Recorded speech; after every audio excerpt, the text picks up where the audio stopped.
Salom salom, meni matematikalarım. Men bilan birgalikda uyga vazifa tayyorlayman deb kirgan hammangizga xayrli kun. Xo'p, qani ketdik bo'lmasam. 2-sinf uyga vazifasi 19-bet, 9 hamda 10-masalalar berilgan. Ekraningizda ko'rinib turganidek,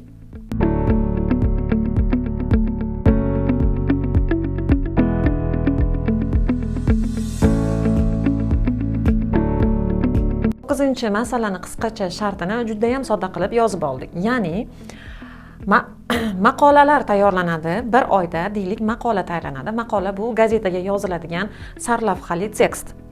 Sizlarga osonroq tushuntirishim uchun mana gazetalar o'qigan opa-dadalaringiz, katta buvalaringiz, oila a'zolaringizdagi kattalar gazetalar o'qishadi. Gazetada qanaqadir sarlavha ostida qanchadir tekst bo'ladi. Bir voqea hodisa haqida yozilgan ma'lumot bo'ladi. Ana shu ma'lumotni o'qib chiqishadi va qanaqadir o'zlari uchun kerakli bo'lgan xulosalarga kelishadi. Ana shu maqola yozadiganlar oy davomida qanchadir maqola yoziladi va ana shu maqolani keragini chop etiladi, ya'ni bosmadan chiqariladi. Qolgani qoladi. Qolganini yana keyingi oyga yoki keyingi qismiga olib qo'yishim mumkin. Shunday tuzilgan masala ekan.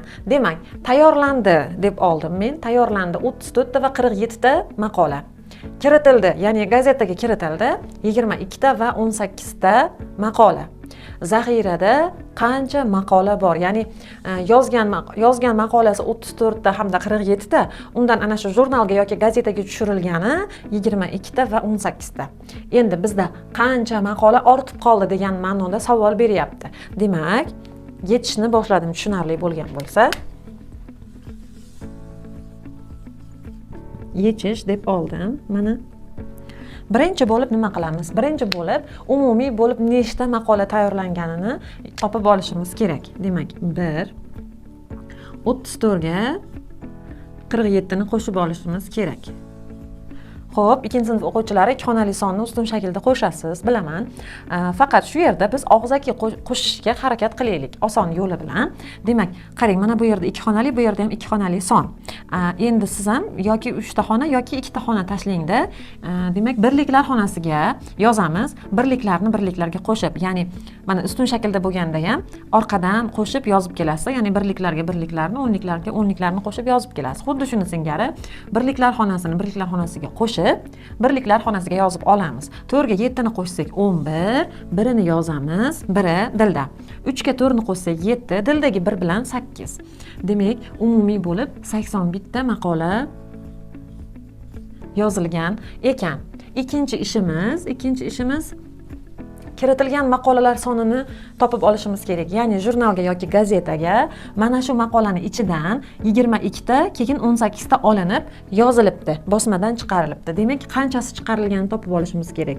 22 ga qo'shamiz 18 ni. Teng. Xo'p, yana 2 ta katak, ikkinchi katakdan birliklar xonasini qo'shib yozib olamiz. 2 ga 8 ni qo'shsak 10, 0 ni yozamiz, biri dilda.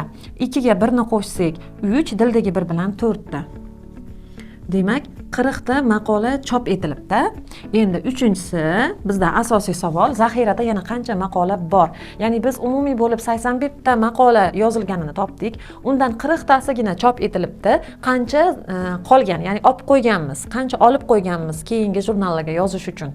Ya'ni zaxira degani bizni qo'limizda yana qancha bor yozilmagan, chop etilmagan, qancha maqola borligini topishimiz uchun. Demak, umumiy maqola sonidan chop etilgan maqola sonini ayirib tashlaymiz. 81 dan ayiramiz 40 ni. Teng. Yana 2 ta katak tashlaymiz hamda ikkinchi katakdan yozishni boshlaymiz. Birliklar xonasida 1 va 0. 1 dan 0 ni ayirsak 1, mana ikkinchi katakka yozib oldim. 8 dan 4 ni ayirsak 4. 41.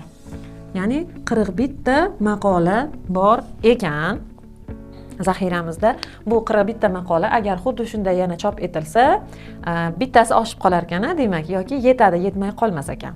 Demak,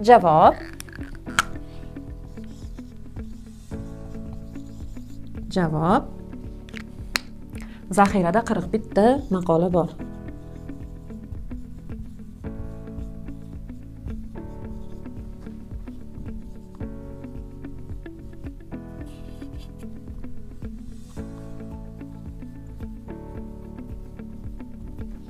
Mana masalamizni ham yechib oldik va ekranlaringizda bu skrinshot bo'lib sizga tashlanadi. Siz videoni pauza qilib bemalol ko'chirib olishingiz mumkin. Ha, eslatib o'taman, YouTube kanalimizga obuna bo'ling, like bosing, kommentariy yozing va tanishlarga yuborib qo'ying. Ha, aytgancha, siz bizni qaysi viloyatdan kuzatyapsiz? Shu haqida albatta yozib keting.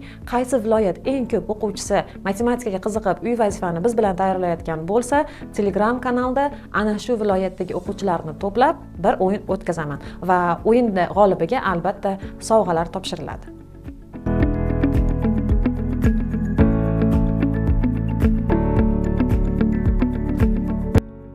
O'quvchilar 10-misolda raqamlarni o'sish tartibida hamda kamayish tartibida yozing deyilgan.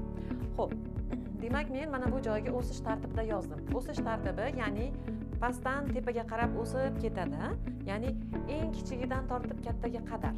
Demak, bizning kitobimizda berilgan raqamlardan eng kichigi bu 9, 9dan keyin 65, keyin 81, keyin 207, keyin 340, 340dan katta keyingi son 808, 810 hamda 921. Mana o'sib borish tartibida yozdik.